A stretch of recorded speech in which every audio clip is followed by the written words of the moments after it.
हरे कृष्णा, जय गौर हरि। मैं अतुल्य निमाई दास आप सभी को प्रणाम करता हूं और आप सभी का स्वागत करता हूं 5 minute daily dose of Bhagavad Gita series में। तो आज हम ले रहे हैं पहले अध्याय का 9वां और 10वां श्लोक। देखिए क्या कहते हैं। श्लोक संख्या 9 और 10 का अनुवाद इस प्रकार है। ऐसे अन्य वीर भी हैं जो मेरे लिए अपना जीवन त्याग करने के लिए उद्यत हैं। वे विविध प्रकार के हथियारों से सुसज्जित हैं और युद्ध विद्या में निपुण हैं। हमारी शक्ति अपरिमेय है और हम सब पितामह द्वारा भली भांति संरक्षित हैं, जबकि पांडवों की शक्ति भीम द्वारा भली भांति संरक्षित होकर भी सीमित है। तो अब देखिए बड़ा मजेदार क्या कह रहे हैं दुर्योधन जी कि मेरे पास ऐसे ऐसे योद्धा हैं जो मेरे लिए अपनी जान देने के लिए तैयार हैं।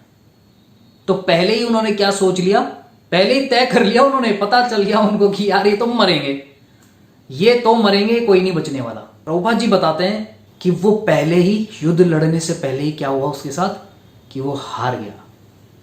पहले ही उसके मुंह से निकल गया क्या होने वाला है। तो बता रहा है कि आप चिंता मत करना, मेरे लिए जान देने वाले बहुत लोग हैं। तो अब योद्धा बेचारा लड़ने आया है कि जान देने आया है, तुमने पहले ही उसको मार दिया। कि हम भी लाइफ में क्या होता है कि कोई भी कार्य करने से पहले ही हार मान जाते हैं। अंदर हम दिखाते हैं बाहर से नहीं, पर अंदर से हम क्या होते हैं, हार चुके होते हैं। अरे यार होना तो है नहीं। तो ये गलत चीज है। भगवत गीता के मामले में, आध्यात्मिक ज्ञान के मामले में हम क्या करते हैं, अरे यार आध्यात्मिक ज्ञान अपन से नहीं लिया जाएगा, भगवत गीता अपन को समझ में नहीं आएगी यार, ये नहीं आएगी समझ में, ये बहुत डिफिकल्ट है, ये नहीं आ सकती समझ में। अरे क्यों नहीं आ सकती, कभी ट्राई किया? आप नॉवल पढ़ सकते हो, एक नॉनसेंस नॉवल फिक्शन जो बिना बात की कोई स्टोरी अपने मन से निकाल के किसी ने पटक दी आपके सामने बुक के अंदर, उसको आप बड़ा मजा लेके पढ़ सकते हो। परंतु जो सत्य है, ये भगवत गीता का जो नॉलेज है, जो सत्य है, उसको आपको पढ़ने में बड़ी प्रॉब्लम है। तो हार मत मानिए, आप ले सकते हैं ये ज्ञान। मनुष्य जीवन में ही ये ज्ञान लिया जा सकता है। आप गलत सोच रहे हैं। एक कुत्ता या बिल्ली ये ज्ञान नहीं ले सकते, हम ले सकते हैं। हम मनुष्य हैं, हम इस ज्ञान को ले सकते हैं। प्लीज आप लीजिए। क्यों सोचते हैं आप? क्या कोशिश किया आपने, ट्राई किया, एफर्ट लगाया? जब लाइफ में आपका कोई साथी, कोई दोस्त या कोई आपका बच्चा या कोई भी जब इस तरह की बातें करता है, अरे नहीं नहीं यार मुझसे नहीं होगा, तो आप उसको कैसे समझाते हो? अरे कोशिश तो कर कम से कम, बिना ट्राई किए तू कैसे कह सकता है तो उससे नहीं होगा? तो हम भी आपसे यही कह रहे हैं कि अरे कोशिश तो करो भगवत गीता समझने की। कैसे नहीं समझ में आएगी? अरे हम भी तो आप सभी के बीच में से हैं, हम भी बेवकूफ हैं। हमको क्या आता है?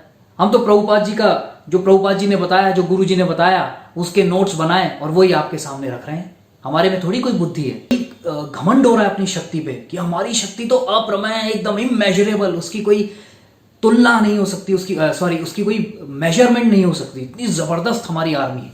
और फिर सबसे इंपॉर्टेंट चीज तो भीष्म पितामह जी हैं, घबराने वाली तो कोई बात ही नहीं है। उनके होते हुए तो हम सब निश्चिंत हैं।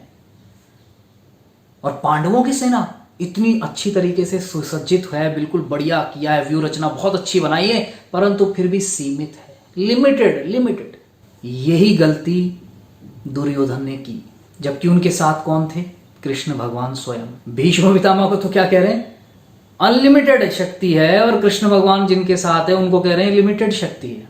कि वो जब कृष्ण भगवान के पास गए तो वो क्या मांगने गए थे? भगवान कृष्ण को नहीं, वो भगवान कृष्ण की शक्तियां मांगने गए थे, वो नारायणी सेना मांगने गए थे। अगर भगवान कृष्ण उनको पहला मौका भी दे देते कि ठीक है तू पहले आया था, चल यार तू पहले मांग, तो भी वो नारायणी सेना ही मांगते, क्योंकि उनको कोई मतलब ही नहीं है भगवान कृष्ण से। उनको भगवान कृष्ण की शक्तियों से मतलब है। तो गुरुजी बड़ा अच्छा उदाहरण देते हैं, बड़े अच्छे से समझाते हैं, बड़ा आनंद आता है कि हम भी भगवान के पास क्या मांगने जाते हैं। मंदिर क्या मांगने जाते हैं हम बताइए आप?